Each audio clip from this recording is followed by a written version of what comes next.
Dicen que el infierno está lleno y que todos los demonios están aquí. Pero en la era del scroll infinito, la maldad no solo camina entre nosotros, se vuelve viral, se convierte en mercancía y se consume en maratones de streaming. El desafío aquí ahora no es comprender por qué Jeffrey mató, sino porque nosotros, décadas después, lo revivimos y lo elevamos a la categoría de icono pop.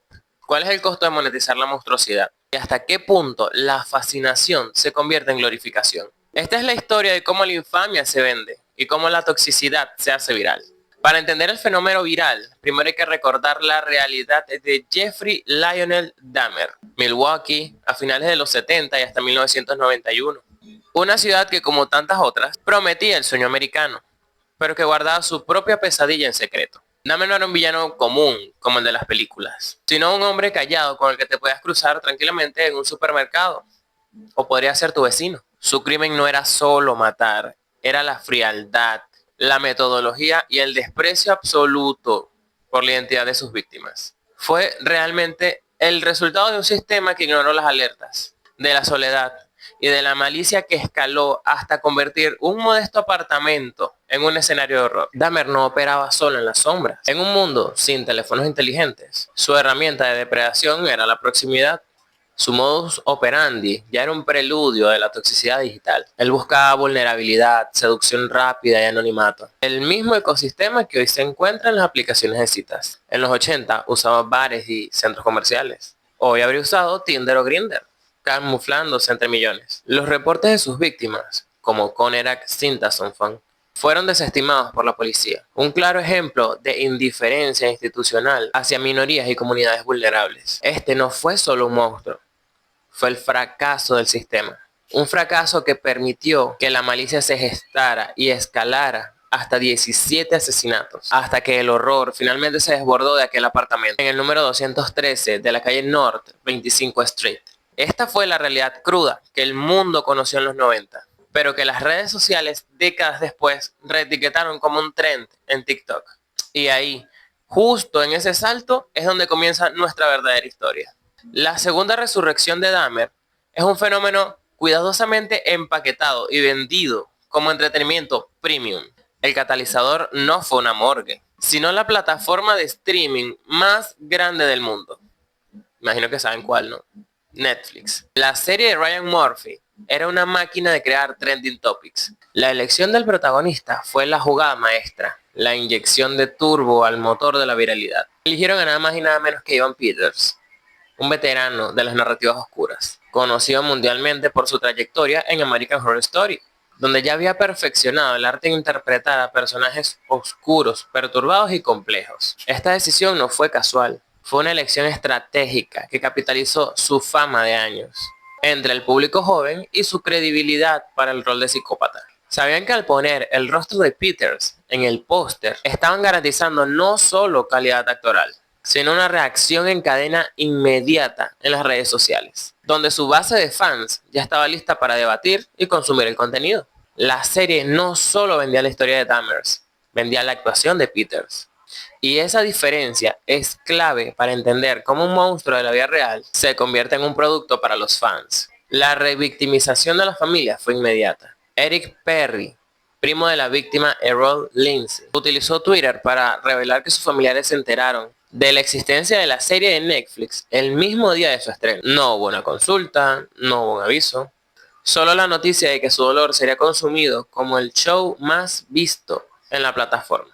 La crueldad llegó a su punto máximo cuando Netflix recreó la escena judicial de la prima de Lindsay, Rita Isbell. Ella se refirió al Dahmer de la serie diciéndole Satanás en un momento de pura desesperación. Una escena que fue recreada sin su consentimiento, a pesar de que la historia es de derecho público hoy día. Isbell ya había vivido ese trauma y describió la serie como dura e imprudente. Este es el costo humano de la virilización. Las familias viven el duelo y la plataforma recoge los beneficios. Cuando la infamia se convierte en un producto de streaming global, el dolor se monetiza.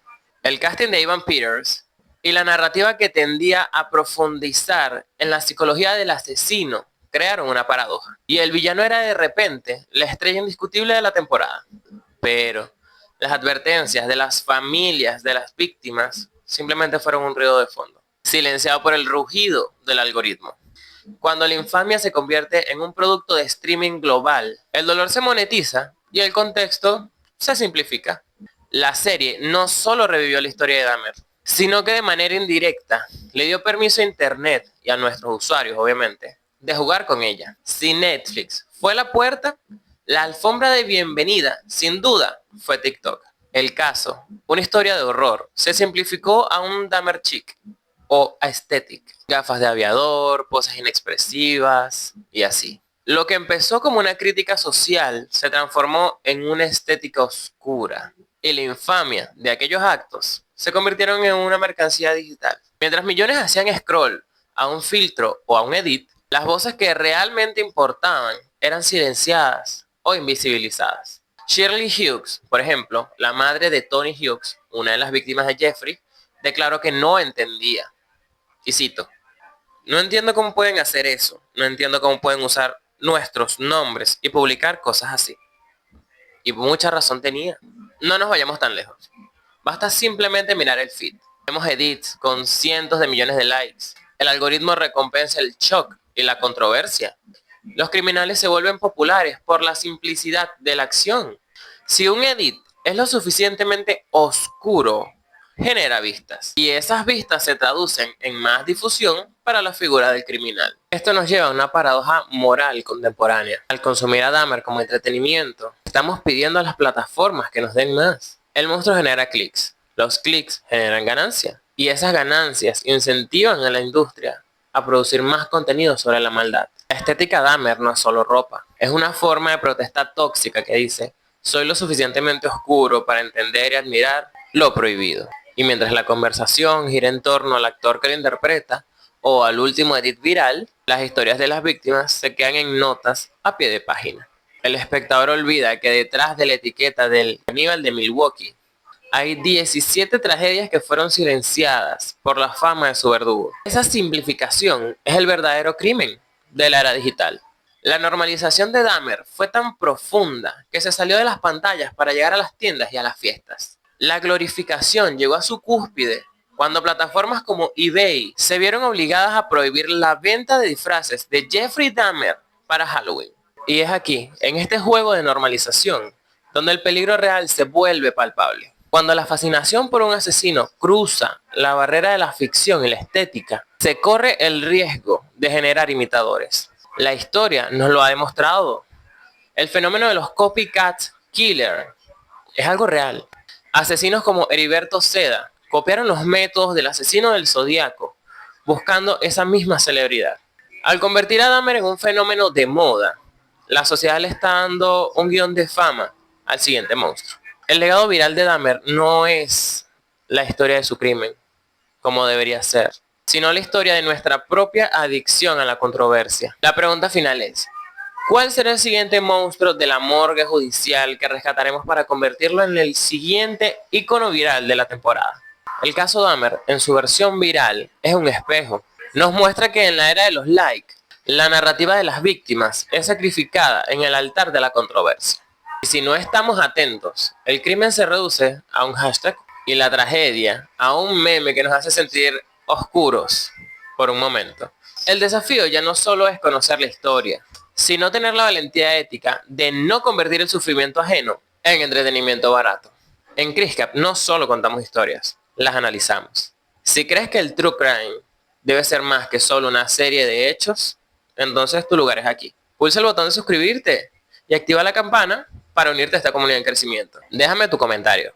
¿Crees que la historia de Dahmer ya cruzó la línea hacia la glorificación? Me interesa tu punto de vista. Y bueno, con esto cerramos y nos vemos en el próximo capítulo de este canal. Bye.